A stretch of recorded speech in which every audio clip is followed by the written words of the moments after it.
I'm Dee Dee, and today I'll be going over my process in making a remote-controlled boat. Whether this is a personal project or class 1, I think it's a great beginner project if you're just starting out in engineering, just like I am. I started out by deciding what material to make the boat out of. Many of the common options were Lego, Tupperware, balsa wood, and 3D prints. I decided on a PLA 3D print so I could have the most creative control over the boat's overall design.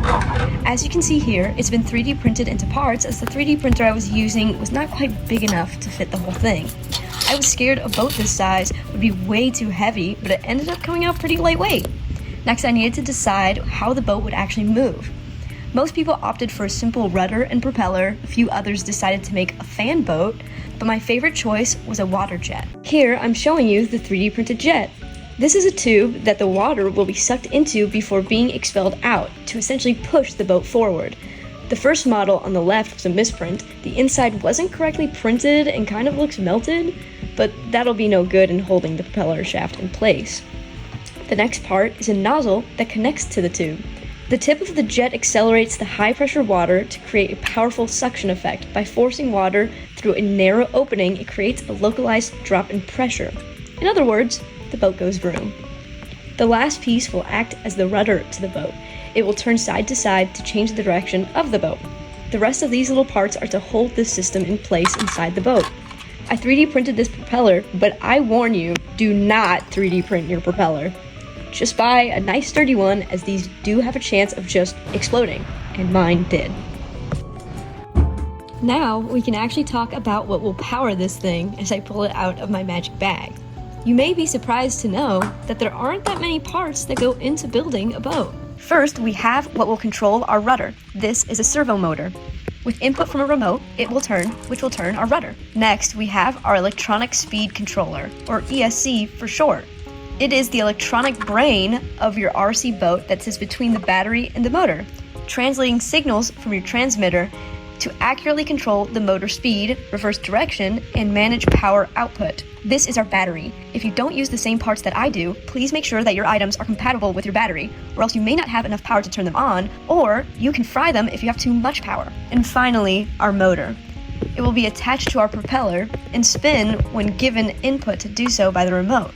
Usually, these will be sold in groups of 4, as they're usually sold with drones in mind.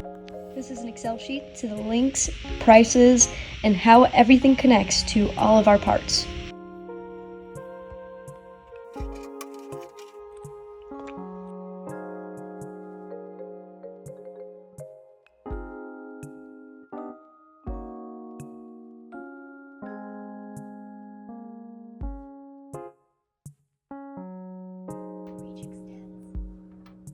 At first I tried to use Plasti-Zap to bring all of the plastic together, as I was told that would be a good idea, but I quickly learned it did not hold very well.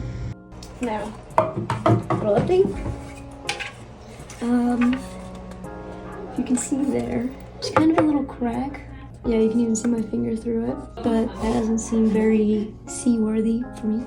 I am a little worried that will let some water in. The other side seems pretty good, but I am putting electronics in here and trusting this with about $70 worth of stuff. I would not want it to get wet. And this is just absolutely gorgeous, fits amazing, but if I hold it up to the light here, you can see the light coming in through the boat, that little crack there. I'm either gonna buy Flex Seal or some JB Weld. It's waterproof. It won't melt the plastic. It'll keep the water out. I don't want to glue them together quite yet, because you can see this is made for a propeller shaft, and this, if you can tell, is not a propeller. It does have a little propeller hole right there. It's not a propeller, it is a jet. And so, oops, this way. It's gonna go in here, but that does mean that I need to cut out a hole in here.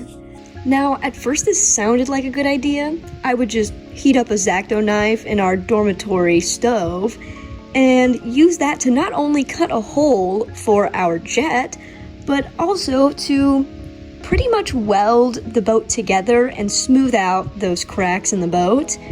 But that didn't go completely well. Now to test if it'll float.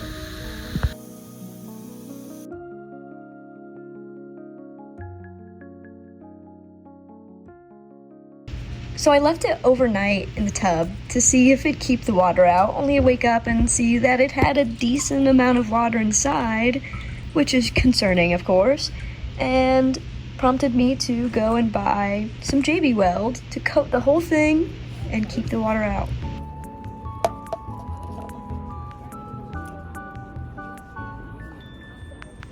Now, with everything as watertight as I could get it, I made our propeller shaft and connected it to our boat.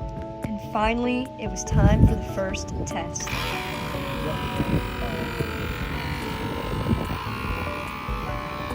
If I destroy your boat, I'll help you fix it up. Thank you.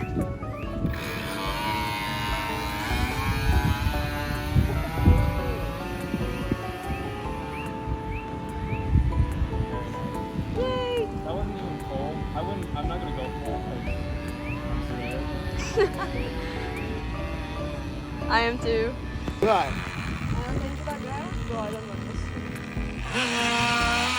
Oh my gosh!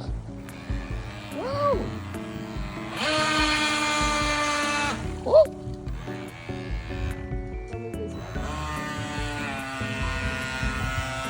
Ay, bateu!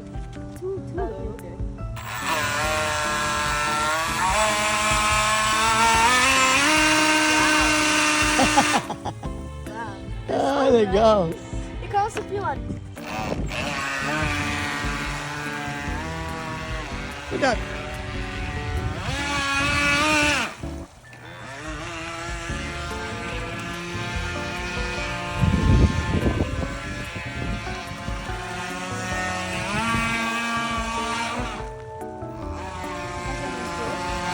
Cuidado!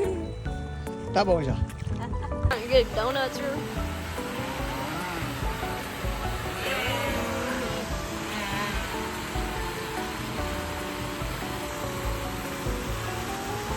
It just keeps going that way. It does have a... Woo, do not hit the wall. Get it out from under the fence. I can't tell where it's going. Where is it going? It's harder to control than you think. It is. Ah, there it is. There. Okay, come back, boat. Yeah, get it right under the fountain. Yeah. All right, here she comes. For my project, I'm hooking the system up to an Arduino microcontroller in which I can program a route for it to reach point A to point B autonomously using a gyroscope. What happens? And is there a way to make it? We just have to do what we really just did right now. Just remove it and put it back around.